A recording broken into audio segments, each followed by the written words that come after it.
Module 3 history 244 page 3-এর 1 নম্বর question হচ্ছে শিক্ষিত বাঙালি সমাজের একটি অংশ কেন মহাবিদ্রোহের বিরোধিতা করে।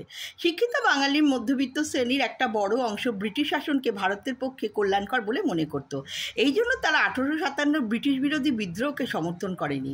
কেউ কেউ বিদ্রোহীদের প্রতি প্রকাশ্যে বিদ্বেষী ছিলেন, যে কারণে তারা বিদ্রোহীদের সাহায্য করেন এবং বিদ্রোহ দমনে দাঁড়ি।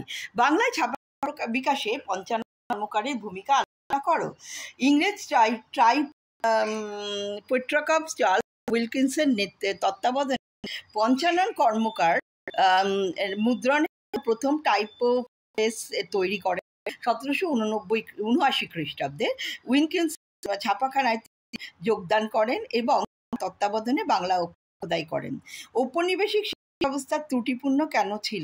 মডেল 3 নম্বরের আমি এটা পড়া, তোমরা যদি চাও আমি আরেকটা বলে দিচ্ছি যে ঔপনিবেশিক শিক্ষা ব্যবস্থা কেন ত্রুটিপূর্ণ ছিল।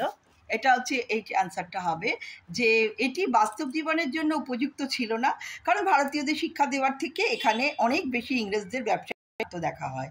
আর 2 নম্বরে অপরদিকে এই শিক্ষা এতটাই ব্যয়বহুল ছিল যে ধনী সন্তানরা এটি গ্রহণ করতে সমর্থ হয়। তারপরেই কোশ্চেন আছে মাদারি পাসি কে ছিলেন? মাদারি পাসি ছিলেন উত্তরপ্রদেশের কৃষক বিদ্রোহে কৃষক নেতা, যিনি ভারতীয় কৃষক আন্দোলনে একজন গুরুত্বপূর্ণ ব্যক্তিত্ব। ওয়ার্কার্স অ্যান্ড প্রেজেন্ট পার্টি কেন প্রতিষ্ঠিত হয়? 1928 খ্রিস্টাব্দে প্রতিষ্ঠিত হয় ওয়ার্কার্স অ্যান্ড প্রেজেন্ট পার্টি। এটির উদ্দেশ্য ছিল শ্রমিক ও কৃষকদের অধিকার রক্ষা আর সমাজতান্ত্রিক আদর্শকে প্রসারিত করা। এটা তোমাদের 3 নম্বর স্কুল কমপ্লিট করে দিলাম। এবারে দেব 4 নম্বর স্কুল।